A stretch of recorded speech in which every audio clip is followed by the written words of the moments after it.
Hi YouTube, this is Jay from Jay Does Sports. I just wanted to give a huge and in-depth overview for the NFL schedule, as well as teams' outcomes, the players that are staying with them, and all that kind of stuff. Just to kind of see right now what all the teams I expect to do this coming season after this schedule has come out. This has taken tireless effort to put together with the job and stuff like that. So if you can please leave a like, comment, subscribe, all that kind of stuff, that would be greatly appreciated. But regardless, thank you for clicking on this video, and let's get into it.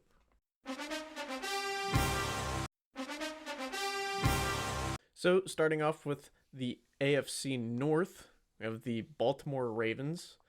They acquired Derrick Henry over the offseason, getting rid of Gus Edwards and J.K. Dobbins. I didn't really think getting rid of J.K. Dobbins made sense, in my opinion.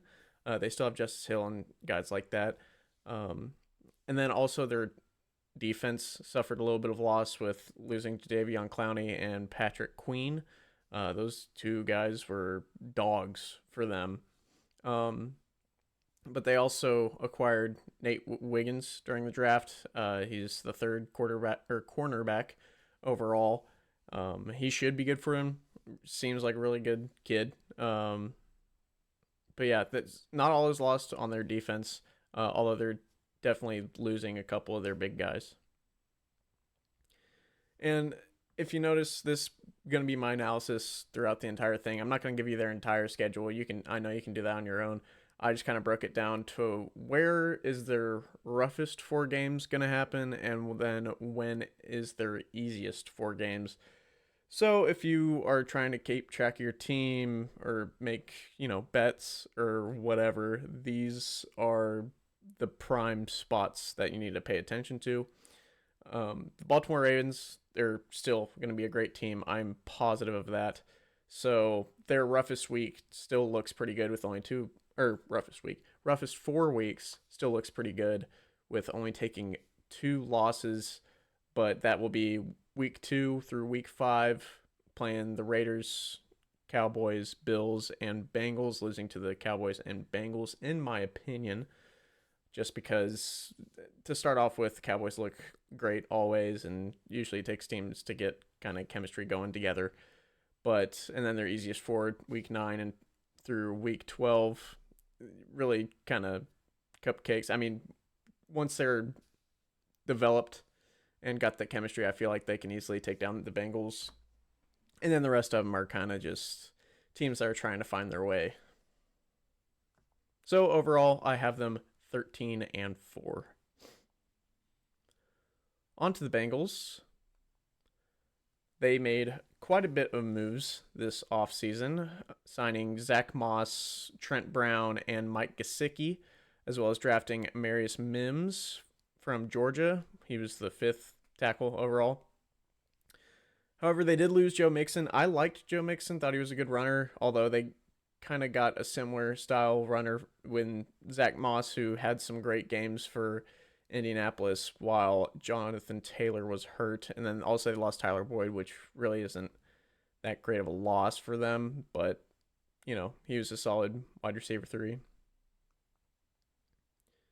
then a rough week, a couple of weeks for them. It's going to be week 7 through week 10, where they're going to face really some good teams. I do think the Raiders are going to be one of the better teams this year, just because of all the help they've got on defense now and a competent quarterback. No offense to Aiden O'Connell, but Gardner Minshew is just a lot better.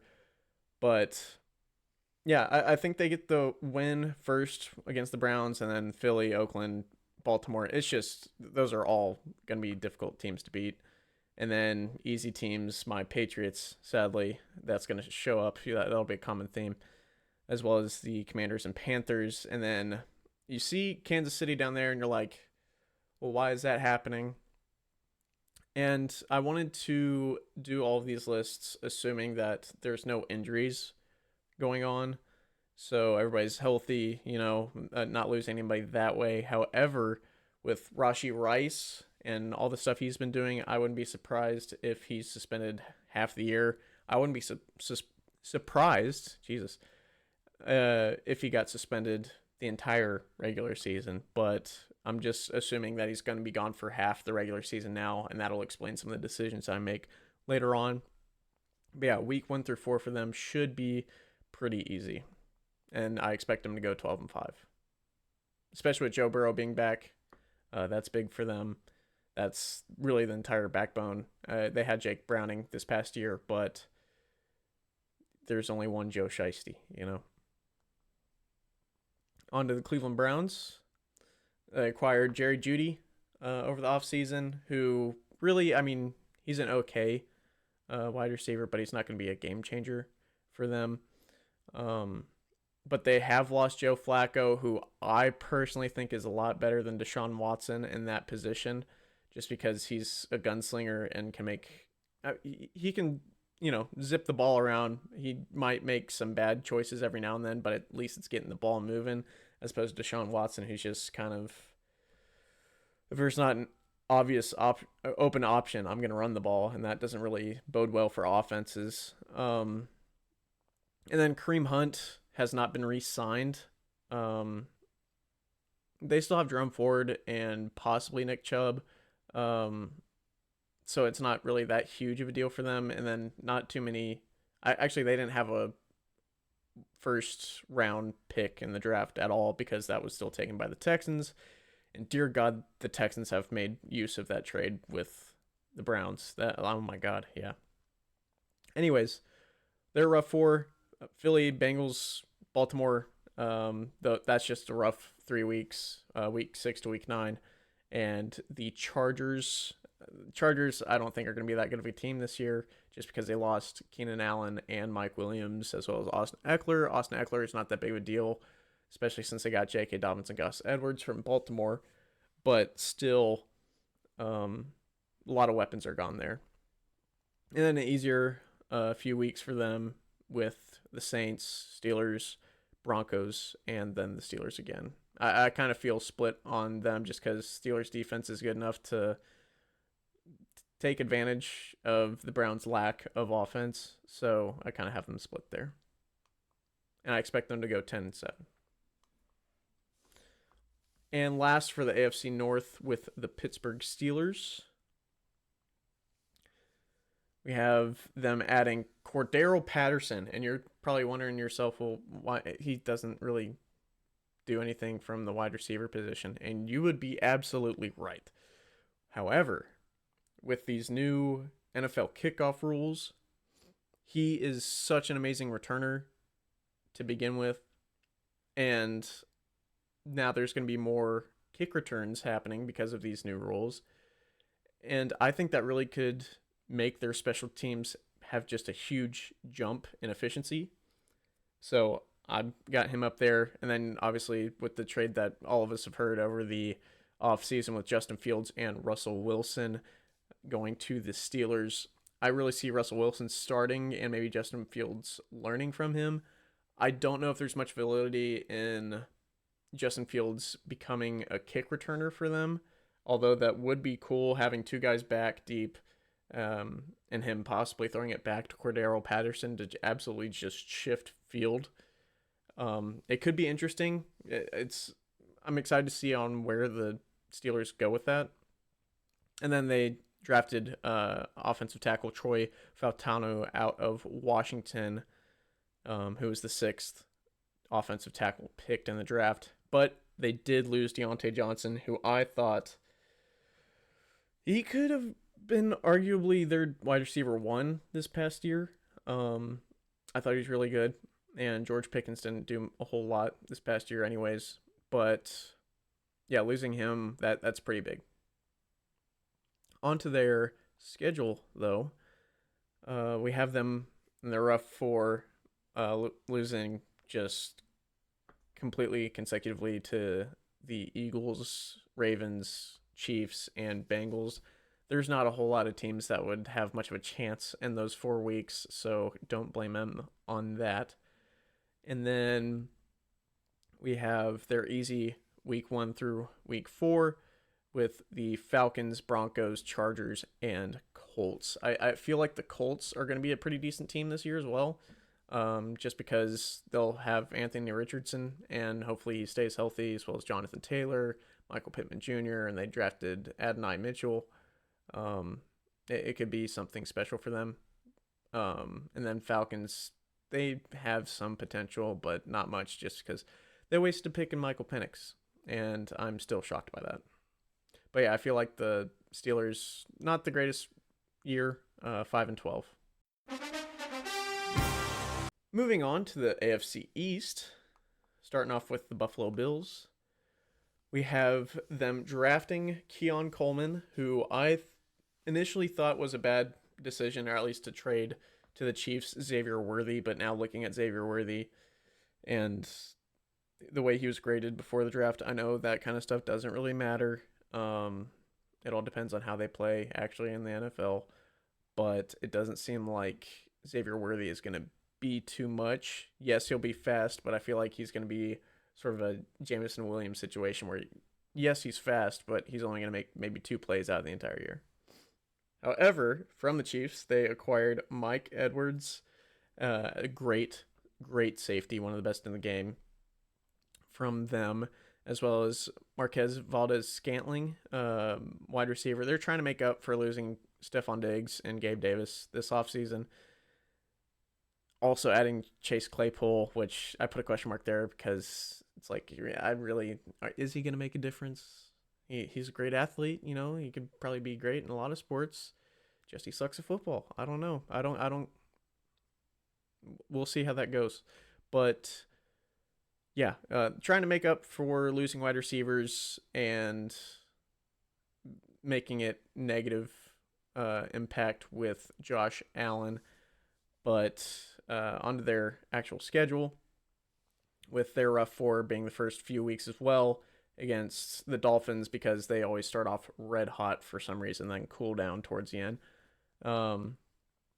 Then Jacksonville, Ravens, and Houston, who I think is going to be an absolute juggernaut this year, with basically having the Avengers as CJ Stroud's wide receiver room.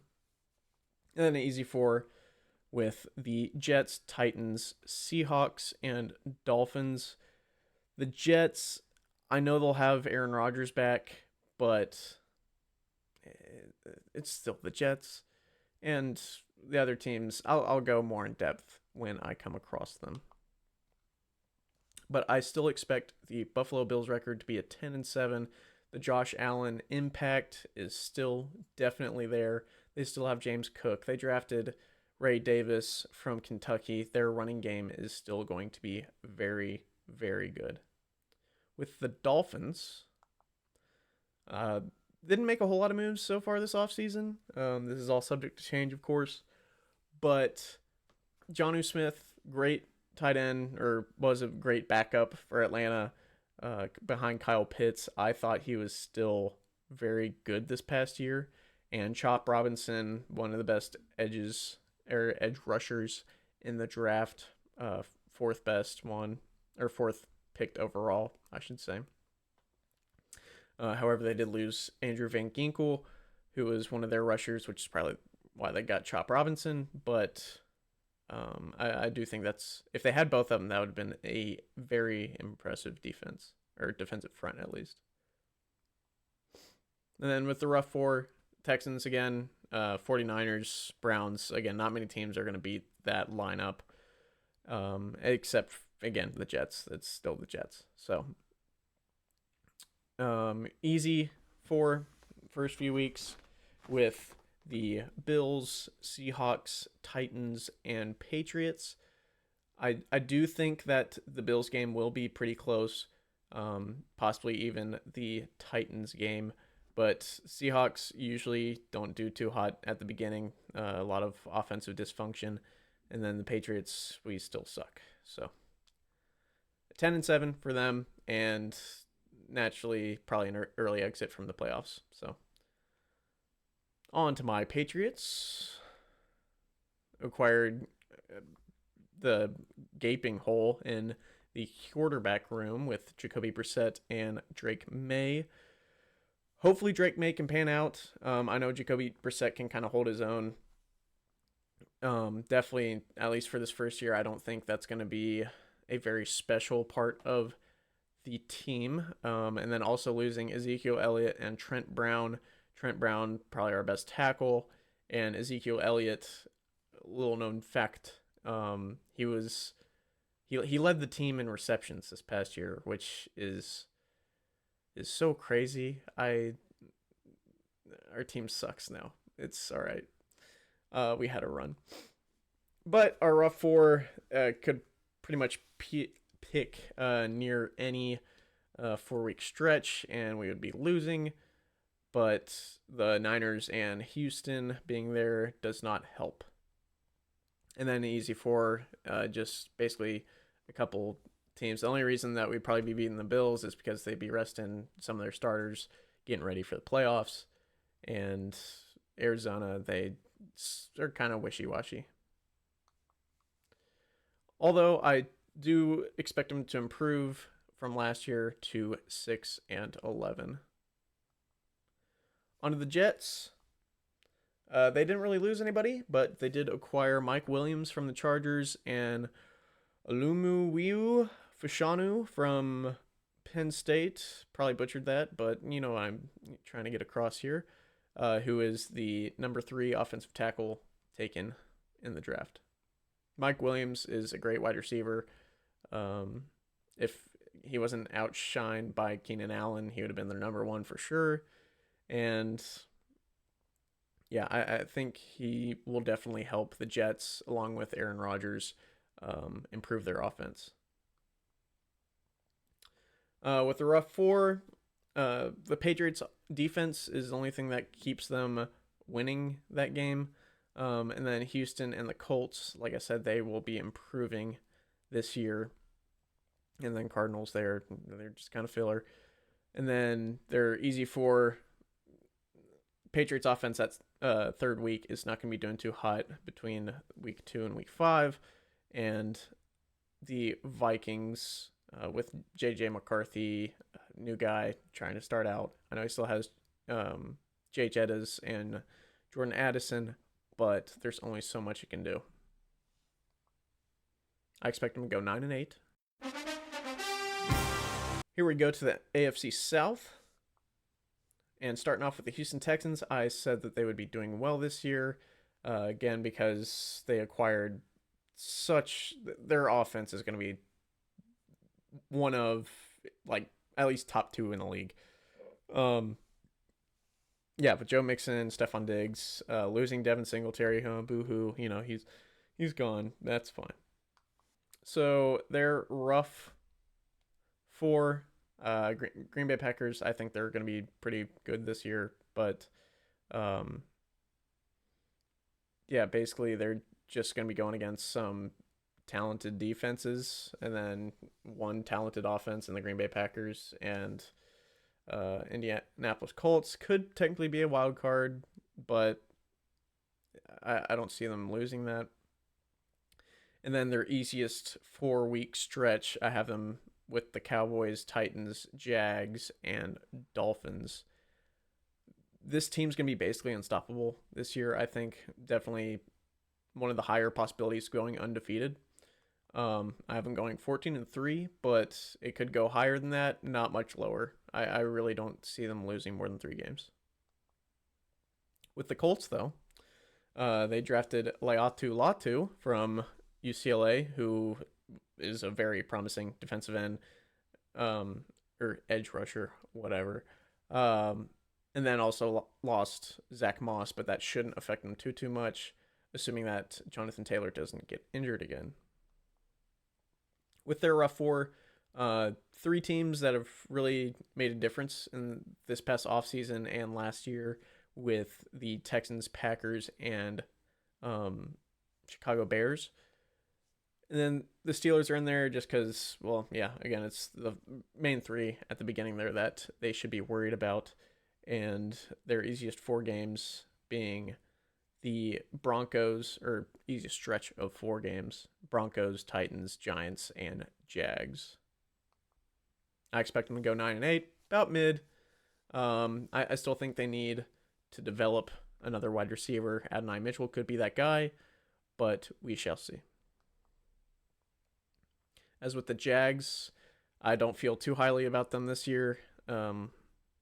Losing some key elements in Calvin Ridley and, Zay Jones. They did acquire Gabe Davis and Brian Thomas Jr., however, but it really seems I don't think that they will have much success with Trevor Lawrence behind the wheel of things. Their offense has been way too inconsistent. That could be going towards Calvin Ridley. He didn't have a great year this past year, but their defense isn't very special either. But yeah, that makes it kind of a rough year for them. Again, this 4-year stretch, the rough 4-year stretch, or 4-week stretch, would be difficult for most teams, especially them. So they're losing all those. And then an easier 4-week stretch, winning against the Titans and the Colts. I expect them to go 5-12. Like I said, rough year, but things can only get better from there, I guess. On to the Titans. They acquired in a trade with the Chiefs, L'Jarius Sneed, who is possibly the best cornerback in the league. As they also got Tony Pollard and Calvin Ridley, and drafted their offensive tackle J.C. Latham to hopefully protect Will Levis and keep him from making stupid decisions that could possibly injure him. Great quarterback, very muscular built guy, but yeah, some of the decisions he makes are just poor.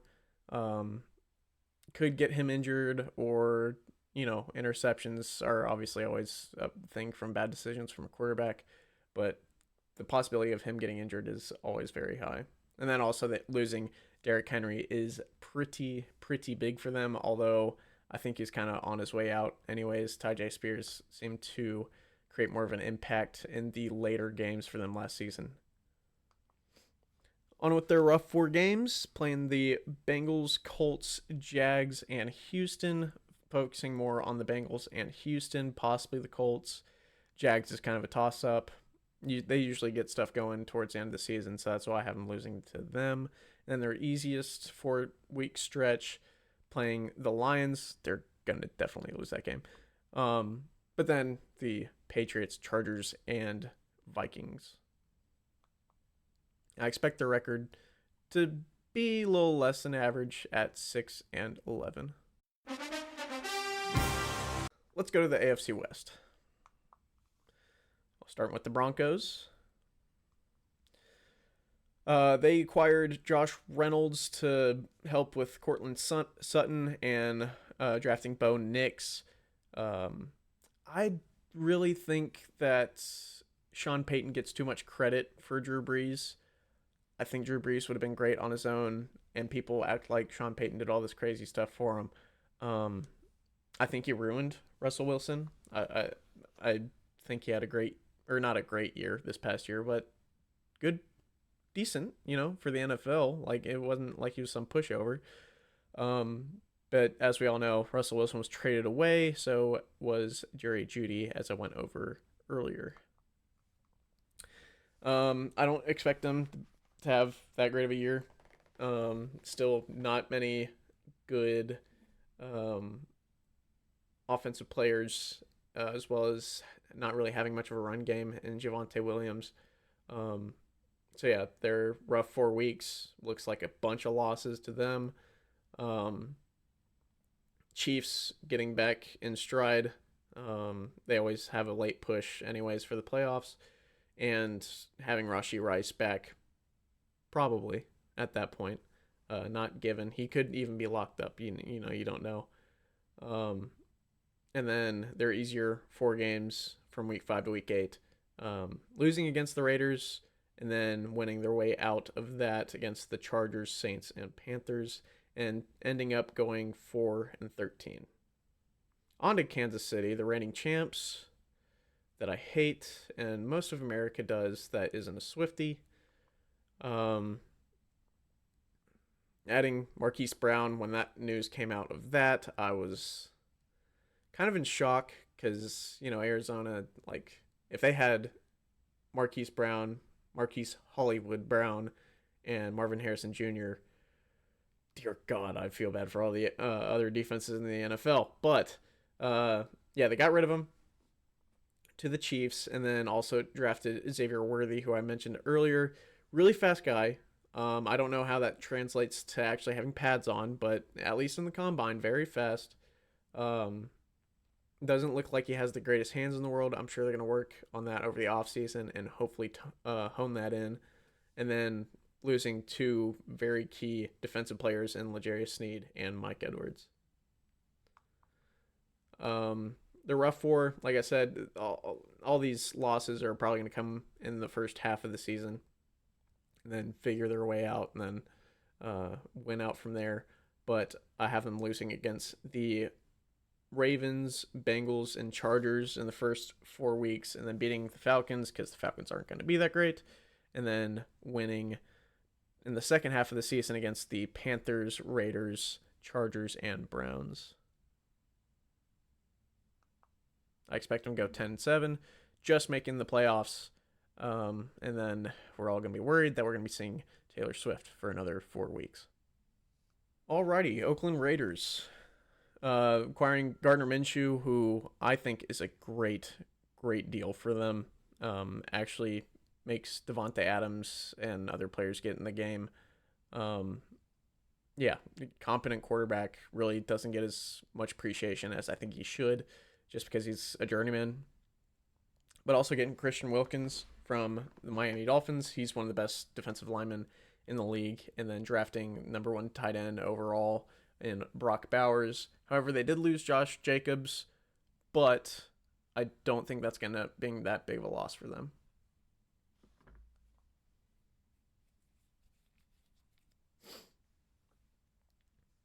And then their rough four towards the latter part of the season, losing to the Chiefs and the Buccaneers. I don't think the Dolphins, like I said, they kind of fall off on the second half of the season. And then Broncos are still going to be the Broncos. And then also they're easier for towards the beginning of the season, playing the Panthers, Browns, Broncos, and Steelers.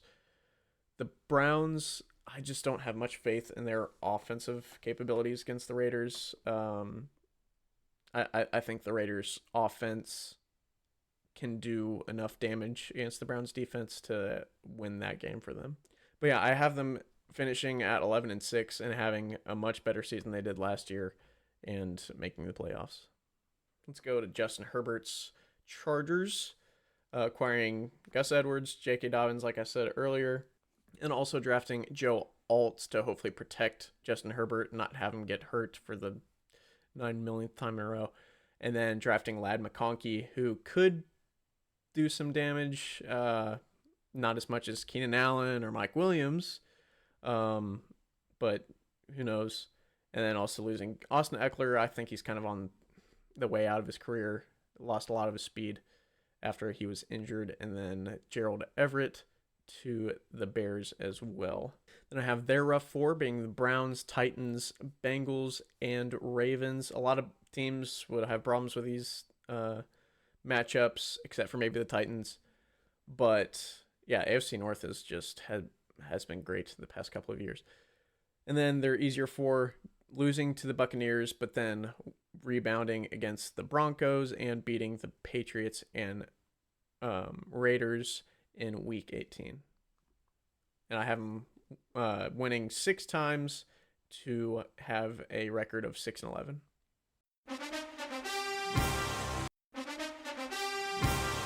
We have made it to the NFC. Just want to let you know, drink some water. I'm going to do so right now as well. Some sparkling water for me.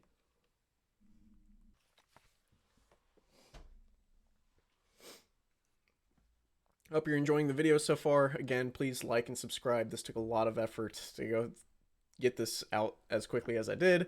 Because of work and stuff like that, I basically haven't slept. But let's get into the NFC with the North. Starting off with the Bears. They have made some incredible moves this offseason.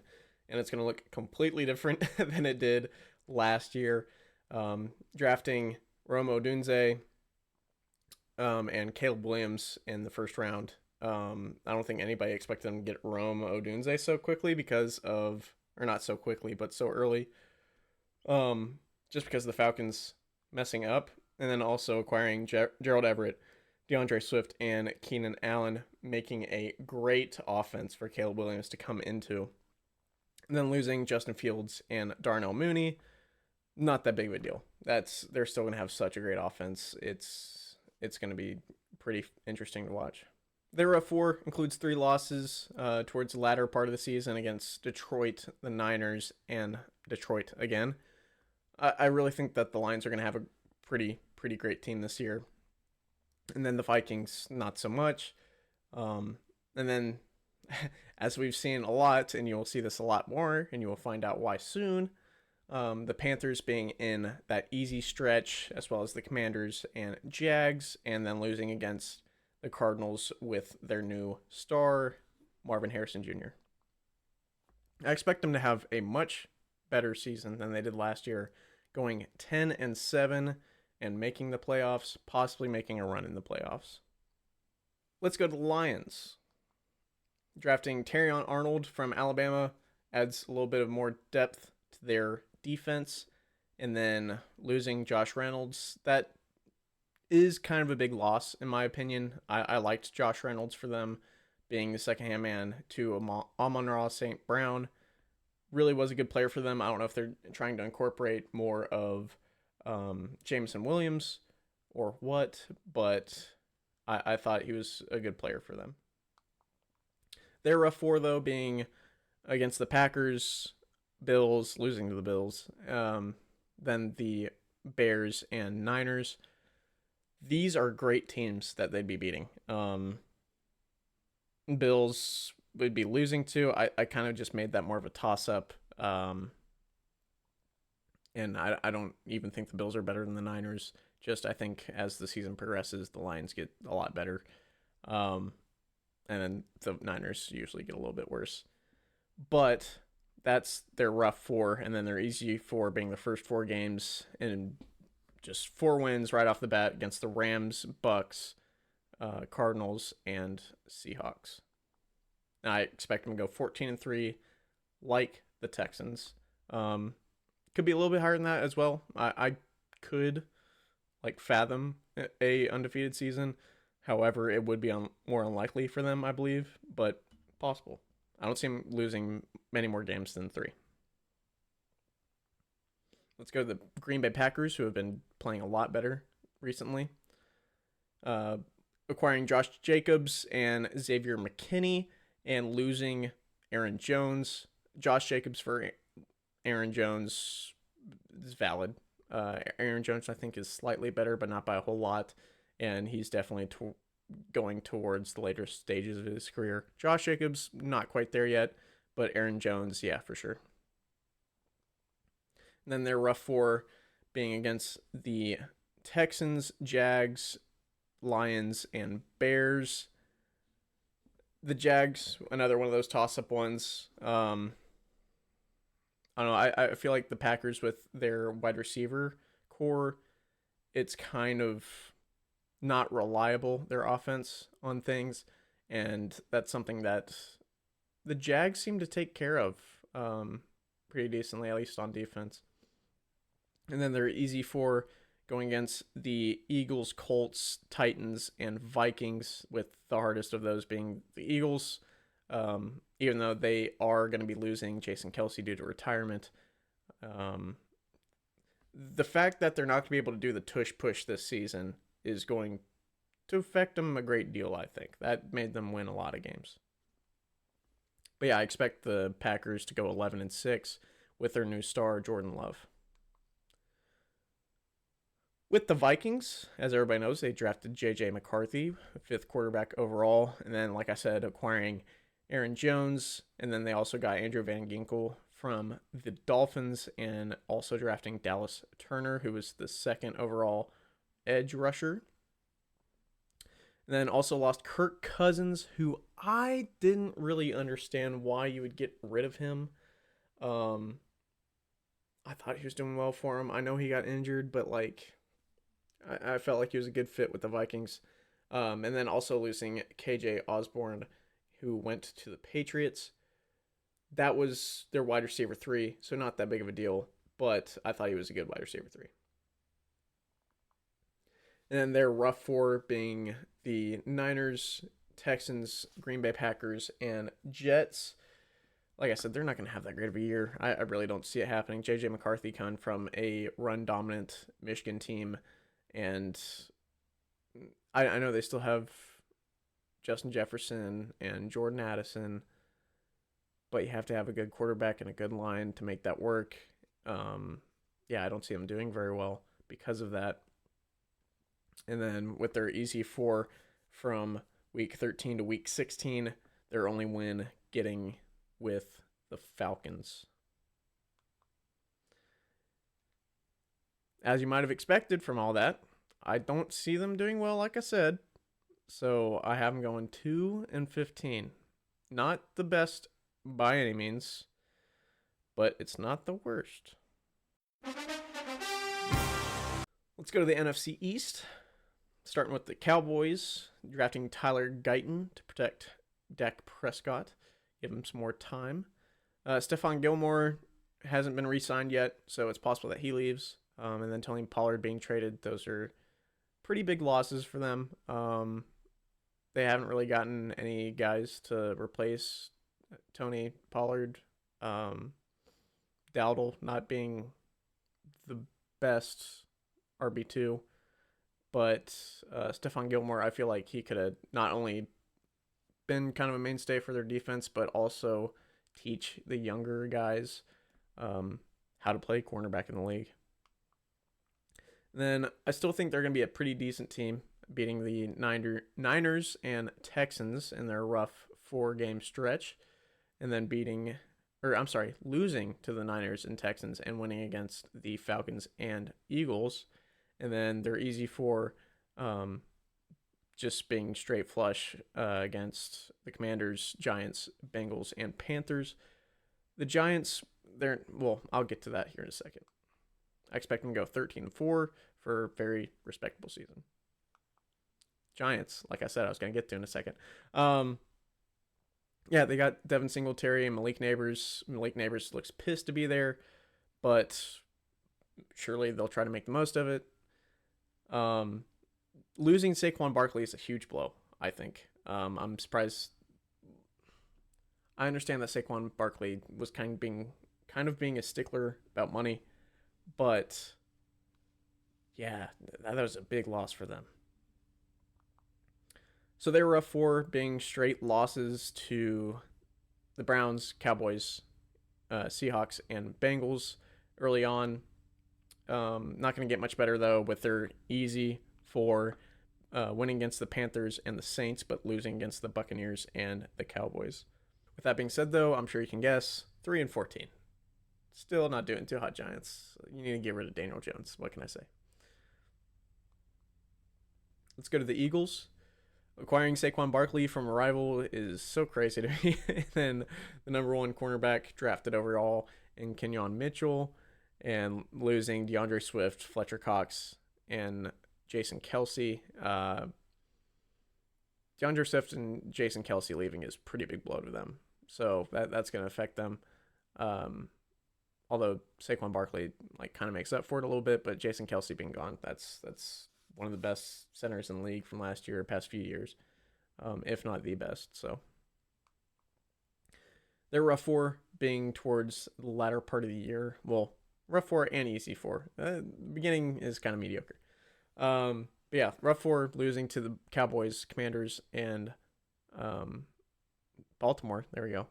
And then beating the Panthers, Steelers, Commanders, and Cowboys before wrapping it up.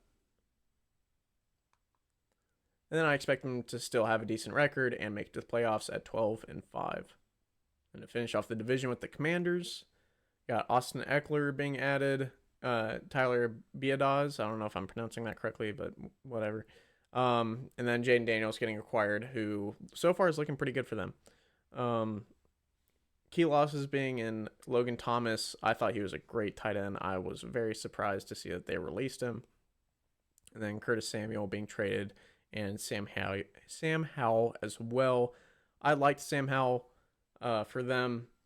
They kind of thought that a lot of stuff was because of Ron Rivera more than Sam Howell. But hey, they got Jaden Daniels, so it's all good. All right, with their rough 4, have them just losing to the Cowboys and just losing to the Bengals in their easy 4. I do think they'll be a lot better this year than they were last year, just because of Jaden Daniels. And I like Sam Howell, like I said, but there's just something about Jaden Daniels and the way he can move his feet. He seems like he can control the game on his own a little bit, which will end up letting them get a record of 8-9, which is a lot better than it was for last year. With our second to last division, we go to the NFC South, starting off with the Falcons, and we know they acquired Kirk Cousins and Michael Penix Jr., arguably the worst decision as a GM of all time, making their quarterback room take up 30% of their entire cap space, which is crazy. And they also acquired Darnell Mooney from the Bears and lost Cordero Patterson and Jonnu Smith. So we'll see if their offense can be much better this year. I expect Bijan Robinson to have a phenomenal year coming up, just because got rid of Arthur Smith, who him and his group just would not let Bijan Robinson get the ball for whatever reason. But I expect him to do decent this year. That being said, though, they're rough for losing all of them against the Seahawks, Buccaneers, Cowboys, and Saints, and then they're easier for winning against the Giants, Commanders, and Panthers. Those names ought to be obvious at this point. If they're on somebody's schedule, more than likely they're part of their easy stretch of games, and then the Raiders having their good year beating them. But yeah, 6-11, improved from last year. So what's everybody mad about? All right, I've hinted at it. The famous, the poorly owned by David Tepper, the Carolina Panthers, and their Hitler of an owner. They added Deontay Johnson, Jadeveon Clowney, and Robert Hunt at guard. However, they got rid of DJ Chark and brain trauma having Hayden Hurst, who had amnesia from getting hit so hard this past season. That was a very interesting storyline. But yeah, Deontay Johnson would be good if they had a good quarterback. Jadeveon Clowney, actually not a bad ad if they could have gotten him earlier. He's in, the sunset of his career. Robert Hunt, not too bad, but the rest of them, okay, whatever. And this leads to losing all of their rough 4-week stretch and their easy 4-week stretch. Just playing good teams in the rough 4 and playing okay teams in the easy 4, except for the Giants and Commanders. Those are shit teams. But yeah, you expect more from a team that has had all of this talent come in recently, or at least have the option to get talent. But I predict them to go winless. Bad decisions as a head coach, forcing their GM to do certain things, things being done his way. He's a giant baby. He can go fuck himself.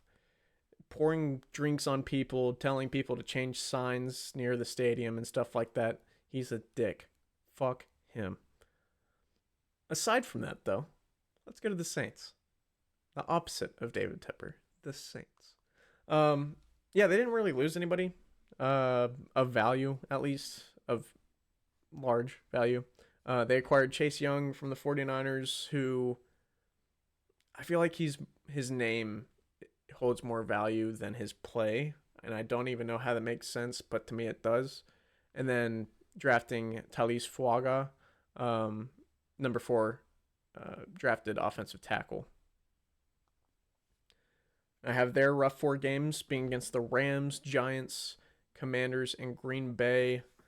the Rams and Green Bay being the harder of those 4 games, just because the Rams, they still have a decently high-powered offense, and then Green Bay obviously having a pretty good year, just because they've improved so much the past 2 seasons. And then Giants and Commanders, those are kind of toss-ups. I want to say that the Saints can beat them, but I don't know how much faith in them anyways. Alvin Kamara kind of carries that team. So, and then they're easy for beating against the Broncos, Chargers, Panthers, and Falcons. But yeah, I expect them to have a respectable-ish 8-9. Nothing crazy. You're not going to the playoffs, but you aren't the worst team in the NFL. Let's go to the Buccaneers. They didn't make a whole lot of moves so far this offseason. Drafting center Graham Barton from Duke, and then replacing Ryan Jensen that retired. Yeah, nothing crazy there. Just trying to replace a GOAT with a greater GOAT. Not GOAT, but really good. All right, their rough 4 being week 4 through week 7 against the Eagles, Falcons, Saints, and Ravens. Not really liking the birds there. But winning against the Falcons, that's not going to be something that's that impressive. Although I do think that Tampa Bay is going to be a sneaky, powerful team, sneaky power team this year, like they were last year. And then they're easy for just being a win stretch of 4 games against the Giants, Panthers, Raiders, which I think that'll be a great game to watch. And then the Chargers. But yeah, going 9-8, not making the playoffs necessarily, although none of this stuff is set in stone. Some of these teams might differ a lot, some not by much. But like, for instance, the Panthers, I hope they do great to an extent. Like, maybe they win 4 games. Holy shit. I mean, more for their fans than anything else. Screw David Tepper still.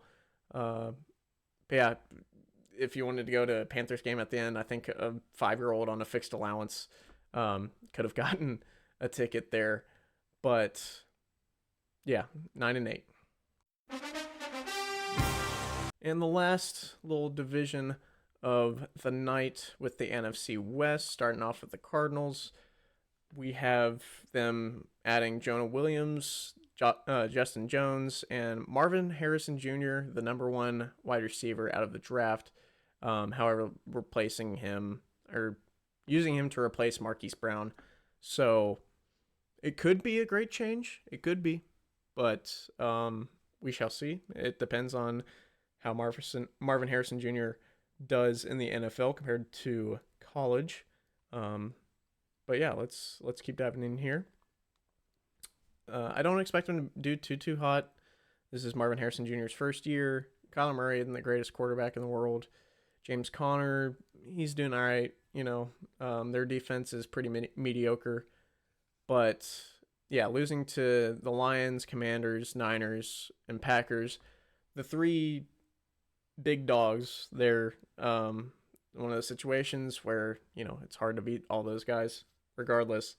But the Commanders is definitely a winnable game. That's just one that's kind of a toss-up there. And they're easier for losing against the Seahawks and Patriots. That's hopeful thinking. And then winning against the Panthers and the Rams. I expect them to go 7-10. Also, okay. Could be better, could be worse, but yeah, they're a pretty mediocre team. Let's go to the Rams. Acquiring Tre'Davious White from the Bills, and then drafting Jared Verse from Florida State as an edge rusher. Kind of trying to replace a defensive line that could put up Aaron Donald numbers. That is never going to happen. Or at least not in my lifetime, I don't think. But yeah, huge loss for them. I feel like it would have been nice to keep him around to teach the young guns. That's one of those situations where it's just like, this guy is so good. He's got to have so much knowledge on the game. And to keep him around would just be a good influence on your newer generation of players. But yeah, he's gone, so we'll have to move on from that. With their rough four being the Bills, Niners, Jets, and Cardinals from week 14 to 17. The Niners and the Bills are going to be the really tough games. The Jets, I think Kyron Williams can possibly run over the Jets. But yeah, I mean, the Cardinals, they're also mediocre, but sometimes, a lot of the times, the Rams play down to who they're playing, and it just doesn't help with this kind of stuff. And then their easy four stretch, losing against the Vikings, but then winning against the Dolphins, Seahawks, and Patriots from week 8 to week 11. Yeah, a couple of high-powered offenses for that week 9 matchup with the Dolphins, but yeah, the other teams don't bring too much either, and that will end up making them go 8-9, so they'll miss the playoffs. And I don't know, maybe they talk about getting rid of Matt Stafford at that point, although I don't think that would be the right decision. I think you need to focus more on your defense. On to our second to last team in the overview of this coming season with the 49ers. They drafted Ricky Pearsall as the 6th wide receiver overall in the draft. I don't think that'll be a huge addition because they already have Deebo Samuel and Brandon Ayuk and Juwan Jennings. Who knows? I could be wrong, but they already have a really good wide receiver room. Could have added more to their defense, possibly. I mean, obviously, these are only the bigger picks from the draft that I've been showing you all, but still. Also losing Chase Young, again, more of a name than the actual player. Yeah, he does seem to be overhyped a lot. I still think they're going to have a pretty good season. Their roughest 4-week stretch, losing to the Seahawks and the Packers. However, I think they're capable of beating any team. It just depends on if they want to play down to them or not. Usually they don't, but that does happen on occasion. And they're easy for being a sweep from week 2 to week 5 of the Vikings, Rams, Patriots, and Cardinals. And that gives them the record of 14-3, our third of those. I don't see them going undefeated. I really don't see that happening. But yeah, I think they can lose maybe 5 games, but that would be the absolute ground floor for them. Still a great team. And finally with the Seahawks, they don't really lose anybody in either. Acquiring Byron Murphy, also I didn't put here, was Sam Howell. That's who acquired Sam Howell, but I still think that Geno Smith will start. I think it'll depend on what the coach is thinking through the season. If Geno has a crappy game or whatever he may do, that happened a lot this past season where it's just kind of like, I don't know if you're going to go off, going to shit the bed. I just want some more consistency out of him. But on to their matchups, their roughest 4-week stretch being against the Niners, Bills, and Rams in losses, and then also winning against the Falcons from week 6 to 9. And then their easiest 4 matchups in a row from 14 to 17 will be against the Cardinals, Packers, Minnesota, and Bears. Packers and Bears, I think, are going to be a hard game for them. I really don't see them winning, but the Cardinals and Minnesota, easy 2 wins for them, with their record ending up at 7-10. And that is the end of this deep dive into the schedule that has been released. Again, please, I beg of you, like and comment if you can. I appreciate you being here regardless. I really did have some fun doing this. I always do with the NFL, so it's not that much of a chore. But yeah, I hope you enjoyed. Thank you for sticking around this long.